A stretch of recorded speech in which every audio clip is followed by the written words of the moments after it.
Hello everyone, welcome back to GDC nursing YouTube channel. इस YouTube channel में हम लोग नर्सिंग से रिलेटेड नई नई इंफॉर्मेशन, नए नए वीडियोस में आपको बताते रहते हैं।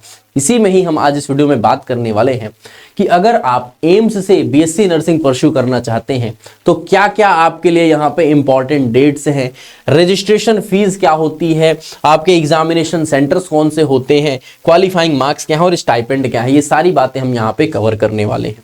तो जैसा कि आप सभी को पता है, एम्स से बीएससी नर्सिंग के लिए आपको एम्स खुद का एक एग्जामिनेशन कंडक्ट कराते हैं जिसमें आपके 100 क्वेश्चंस हुआ करते हैं और बाकी क्या क्या प्रोसीजर्स हैं, क्या क्या सीट्स हैं, वो सब हमने किसी एक दूसरे वीडियो में डिस्कस किया हुआ है जिसका लिंक आपको डिस्क्रिप्शन बॉक्स में मिल जाएगा। आप उसको भी जाकर के एक बार चेकआउट कर सकते हैं। इस वीडियो में हम लोग बात करेंगे कि वो जो एग्जामिनेशन होता है उसके रजिस्ट्रेशन कब से स्टार्ट होते हैं, एडमिट कार्ड आपका कब आता है और फर्दर आपका एग्जामिनेशन वहां पे कब स्टार्ट होते हैं। साथ ही साथ बात करते हैं कि आपका रजिस्ट्रेशन की फीस कितनी होती है, एग्जामिनेशन सेंटर्स कौन कौन से हैं, बात करें अगर हम क्वालिफाइंग मार्क्स, कितने मिनिमम क्वालिफाइंग मार्क्स चाहिए आपको अगर आपको एम्स बीएससी नर्सिंग के लिए जाना है तो, और स्टाइपेंड, क्या कुछ फेलोशिप भी दी जाती है क्या आपको, यहाँ पे सारी बातें इस वीडियो में हम लोग करने वाले हैं। तो चलिए शुरू करते हैं इस वीडियो को।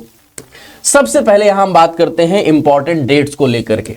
तो इंपॉर्टेंट डेट से हमारा मतलब है कि आपको कौन सी डेट्स हैं जो याद रखनी है। कुछ यहाँ पे मंथ्स हैं, जैसे अगर आपको यहाँ पे एडमिशन लेना है बीएससी नर्सिंग में तो हर साल एम्स जो आपका एग्जाम कंडक्ट कराता है उसके लिए रजिस्ट्रेशन की जो शुरुआत होती है वो फरवरी मार्च में स्टार्ट हो जाते हैं। आपको रेगुलरली विजिट करते रहना है। आपकी ऑफिशियल एम्स की वेबसाइट जो है वो भी हमने यहाँ पे मेंशन करी हुई है, www.aimsexams.ac.in। ये आपकी क्या है, ऑफिशियल वेबसाइट है जहां से आपको ये सारी इंफॉर्मेशन टाइम टू टाइम देखने को मिलती रहेंगी, जहां आप रेगुलरली विजिट करते रहेंगे।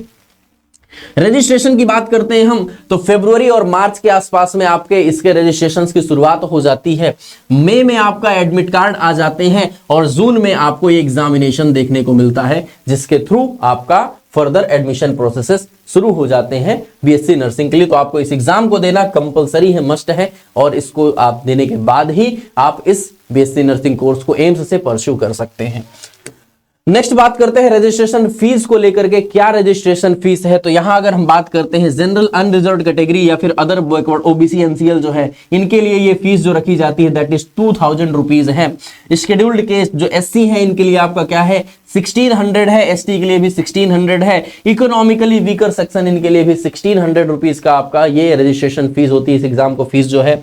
बात करते हैं पर्सन विद बेंचमार्क डिसेबिलिटी जो है तो इनके लिए क्या होता है, निल, इनके लिए कोई भी फीस यहाँ पे नहीं आपकी रखी गई हुई है। बात करें अगर यूपीआई मोड से इनकी पेमेंट हो जाती है, डेबिट कार्ड और क्रेडिट कार्ड से भी इनकी पेमेंट हो जाती है।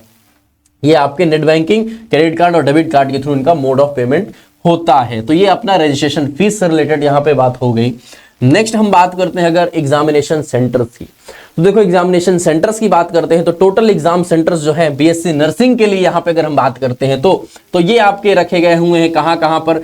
बीएससी नर्सिंग के लिए केवल आपके सेंटर्स की बात करते हैं तो टोटल हमारे पास में यहाँ गुवाहाटी, पटना, रायपुर, चंडीगढ़, दिल्ली, बैंगलोर, तिरुवनंतपुरम, मुंबई, भोपाल, भुवनेश्वर, जोधपुर, चेन्नई, देहरादून और कोलकाता, ये टोटल आपके यहाँ पे सेंटर्स देखने को मिलते हैं जिसमें आपको 1 2 3 4 5 6 7 8 9 10 11 12 13 14 टोटल 14 सेंटर्स हैं थ्रू आउट इंडिया आपको यहाँ पे, जहां पे ये एग्जाम कंडक्ट किए जाते हैं।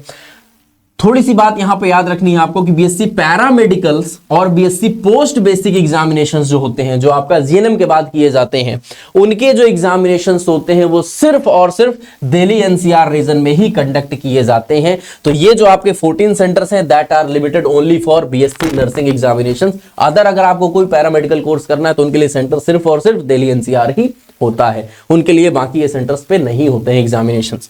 तो यहाँ पे आपके हो गए एग्जामिनेशन सेंटर्स के बारे में। नेक्स्ट अगर हम बात करते हैं क्या मिनिमम क्वालिफाइंग मार्क्स हैं जो एम्स ने आपने यहाँ पे मिनिमम आपके क्वालिफाइंग मार्क्स को रखा हुआ है। तो अगर हम बात करते हैं मिनिमम आपको 50% अगर आप अनरिजर्व्ड कैटेगरी से हैं या फिर अगर आप क्या है ईडब्ल्यूएस सेक्शन से हैं तो मिनिमम आपको कितने 50% ऑफ मार्क्स चाहिए ही चाहिए। देखो ये मिनिमम क्वालिफाइंग मार्क्स हैं, ये कट ऑफ की बात हम नहीं कर रहे हैं, कट ऑफ की बात हम फिर कभी करेंगे। मिनिमम क्वालिफाइंग मार्क्स जो आपको चाहिए दैट आर 50% आपको चाहिए अगर आपको इस एग्जाम को क्वालिफाई करना है। तो ओबीसी के लिए हमने बोला 45% मार्क्स एम्स ने रखा हुआ है और एससी एसटी के लिए 40% मिनिमम क्वालिफाइंग मार्क्स हैं जो कि एम्स ने क्या कर रखा है, अपने लिए रिजर्व करके रखा हुआ है कि मिनिमम इतने मार्क्स आपको चाहिए ही चाहिए अगर आपको इस एग्जाम में क्वालिफाई होना है। तो बात करते हैं स्टाइपेंड की। तो हाँ जी, अगर आप बीएससी नर्सिंग कर रहे हैं तो आपको हर महीने 500 रुपीज क्या होती है, स्टाइपेंड के तौर पे मिलते हैं। ये आपका पढ़ाई के साथ साथ ही आपकी क्या अर्निंग भी हो रही है। तो ये आपका क्या हुआ, बीएससी नर्सिंग के लिए अगर हम बात करते हैं तो 500 रुपीज क्या है आपका। बाकी अदर सब्जेक्ट्स के लिए अलग अलग, आपके अदर कोर्सेज के लिए अलग अलग फेलोशिप है, लेकिन बीएससी नर्सिंग के लिए हम बात करते हैं अगर तो ये 500 रुपीज आपको देखने को मिलती है। तो ये था हमारा आज का इस वीडियो में, जहां हमने एम्स के बीएससी नर्सिंग कोर्स के बारे में यहाँ पे कवर किया है। क्या क्या चीजें हैं जो कि एम्स से बीएससी नर्सिंग करने के लिए आपको देखने को मिलती हैं। जो आपको इन्फॉर्मेशन अगर अच्छी लगी हो तो आप लोग प्लीज कैसा लगा वीडियो जरूर उसको कमेंट सेक्शन में जाकर के बताइए। और कोई अगर आपको इन्फॉर्मेशन हमसे चाहिए इस वीडियो से रिलेटेड तो उसको भी कमेंट सेक्शन पे रखिए, हम जरूर उसमें आपको आंसर करने की कोशिश करेंगे। Thank you so much for watching this. मिलते हैं आप लोगों से एक नए वीडियो में कुछ नई इन्फॉर्मेशन के साथ। Thank you.